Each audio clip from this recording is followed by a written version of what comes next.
Hello and welcome to One Move TV. I'm Julie Madison. With me today is Mark Wilson. Not only is he a chartered surveyor, but he's the founder of Leasehold.com, a service in valuation and negotiation in property offered to leaseholders, tenants, and institutions. Mark, you've been in the industry for many years. Just to help us establish the perspective that you have on leasehold issues, could you tell us a bit about yourself?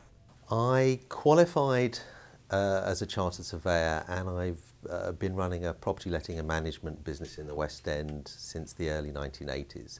So I've always been dealing with leases in buildings, and I've also had an agency type background, so my approach to leasehold reform work is that it's a process of settlement. Mark, looking at your website, myleasehold.com, I noticed that there's mention of freehold as well as leasehold issues. Can you tell me what the difference is between leasehold and freehold?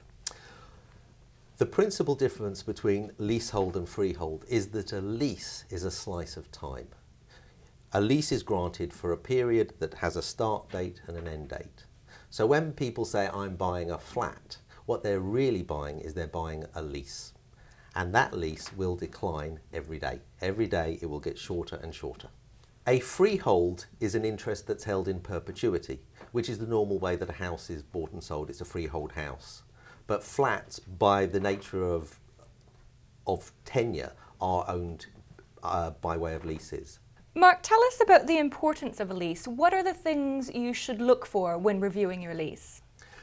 The most important thing to look for when you're reviewing the lease is how long is remaining. If your lease is approaching 80 years, that's the time to really take note and deal with the lease extension. Leases that go under 80 years are subject to an additional compensation payment to the landlord, so tenants will find it much cheaper to acquire their lease extension when the lease is over 80. How long can you extend a lease for? Is there a maximum amount of time?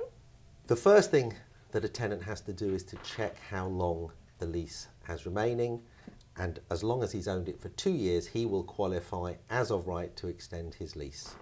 Of course, the right applies to leases that are less than 80 years, but it is just a point for tenants to be aware that 80 years is a benchmark figure in the way that the compensation payment to the landlord is calculated. Okay, so you realise, yes, I need to extend my lease. You pick up the phone, who do you talk to? Well, our expertise is to provide flat owners with our considered opinions as to the probable cost.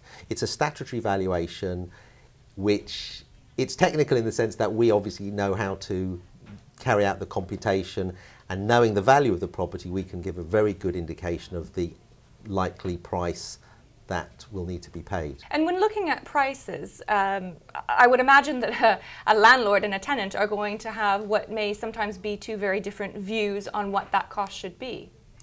That's right. The cost is an opinion. We establish a valuation for a tenant, or indeed we do work for landlords. We will value the cost of the lease extension. Clearly the tenant will want the lowest figure, and conversely the landlord will want the highest. Our best advice to tenants is that they establish the probable cost of a lease extension, approach their landlord informally to see if they will have dialogue to negotiate terms. If the landlord won't negotiate terms, the tenant will serve a formal notice of claim on the landlord and the statutory process starts. Ultimately, a fair price will be reached between the parties if the parties take appropriate advice. If the parties ultimately cannot agree the price, there is a tribunal service that will determine the price for both parties. So what impact does your business have on estate agency business? The problem the estate agent has in the sector is to identify and know what sort of money adjustment needs to be made when a lease of perhaps 75 years is being offered to the market for sale.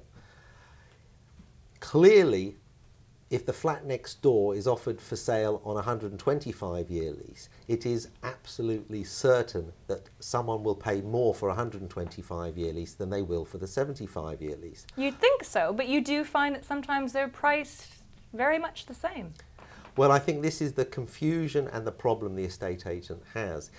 He's not able to advise his client on the probable cost of the lease extension, and he is keen to get the instruction. So the problem becomes, where does he hang his hat? We have launched a new product that we're selling to estate agents for £99 plus VAT, where we will undertake the statutory valuation and let them know the probable cost of a lease extension.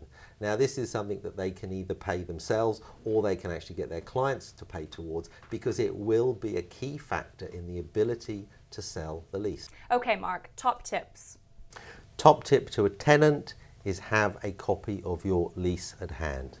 Know how long is remaining on your lease, because your future plans will depend on it. If your lease is approaching less than 80 years, deal with the lease extension as soon as you can. The one thing that you don't want to do is you don't want to go to the market selling your flat and then have to deal with the question of the lease extension. Now, let's flip this. What would be your top tips for the landlords? Because they have their own issues to be concerned with. Landlords can only sell the lease extension once, and clearly they want to achieve the best price possible. We work for landlords as well as for tenants, and our best advice to landlords when they have been approached either formally by having a tenant serve notice or informally by a general request from the tenant is to establish the probable cost of the lease extension. Once the landlord knows the probable cost using the legal process, it will then be for him to decide what he will informally propose to his tenant. And Mark, I know you have one top tip for buyers. What is it? I think the most important tip for buyers is it's all well and good going around a flat looking at how the kitchen is, how the bathroom is, how do I want to make it look if I buy it. The most important thing is to keep in mind is how long is the lease, will I need to extend it, if I need to extend it, how much will it cost. At the end of the day, a good lease is better than a good bathroom.